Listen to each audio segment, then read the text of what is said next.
There's many ways that conflicts evolve. One of the most common ways that I find helpful to evaluate a conflict is looking to James' teaching, James 4:1 and 1 through 3, where he says, what causes fights and quarrels among you? Don't they come from your desires that battle within you? You want something but don't get it, you kill and covet, you quarrel and fight. And what he's talking about there is the origin of most destructive conflict is desires in the human heart that have begun to rule us. And we call this the progression of an idol.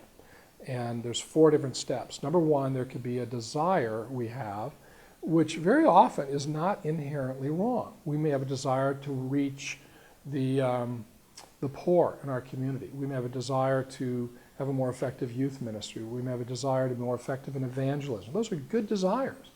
But what happens is sometimes these desires move up a notch to become what we call a demand. It's not just something, it'd be great if we could do this, but we must do this. I have to have this. I cannot be happy until I get this. So this desire has become a demand. And so a good thing can become a ruling desire. And it can be something as simple as a young woman who wants to have a child. She's a young married wife who wants to have a baby. For some reason they can't conceive, and it becomes a consuming desire. It creates tension in a relationship with her husband. It could be a man at work who wants to do well in his profession, to advance. That's good. But when it becomes that he has to get that promotion, he has to be recognized and be bitter if he doesn't, then it's become a demand. So it's gone from being desire to being demand. Something has to have. And when we demand something, the next step almost inevitably is we begin to judge people who stand in our way. There's this thing I want, I'm not getting it, and it's your fault. And we start to judge people around us. Somehow it's their fault that we're not getting this thing we want. And once we start judging people, then the next typical step is we start to punish people. So it goes desire, demand, judging, punishing. And the punishing is where we start to find ways to inflict some kind of unpleasant experience on people. There can be physical abuse. Pastors can I've seen pastors berate people from the pulpit. You can have a wife who just gets very cool and chilly toward her husband. She's not overtly hostile toward him, she just pulls away emotionally from him. I found even in my own life, when I was developing and learning more about this concept, I started looking at my life and say, where do I punish other people? How do I punish people?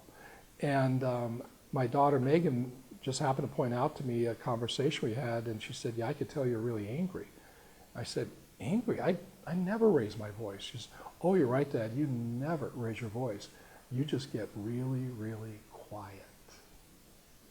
And I just thought, wow, here I thought I was being very self-controlled, but it was still sending a signal that Dad must be angry. He's really quiet right now. And so there's lots of ways we send people messages that we're not happy about something. So what we have to do is sort of work backwards. We say, okay, how am I hurting other people? Do I yell? Do I berate? Am I sarcastic? Do I get quiet?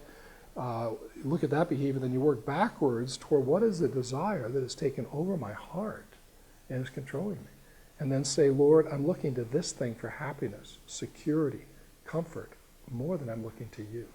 And so it's repenting of our idols, focusing more back on God as a source of our contentment, our security, our happiness, even often confessing those idols. I've had to confess idols in my heart to my family. I've had to confess them to fellow elders in my church. I've had to confess them to coworkers and employees, things that were ruling me that fuel the conflict.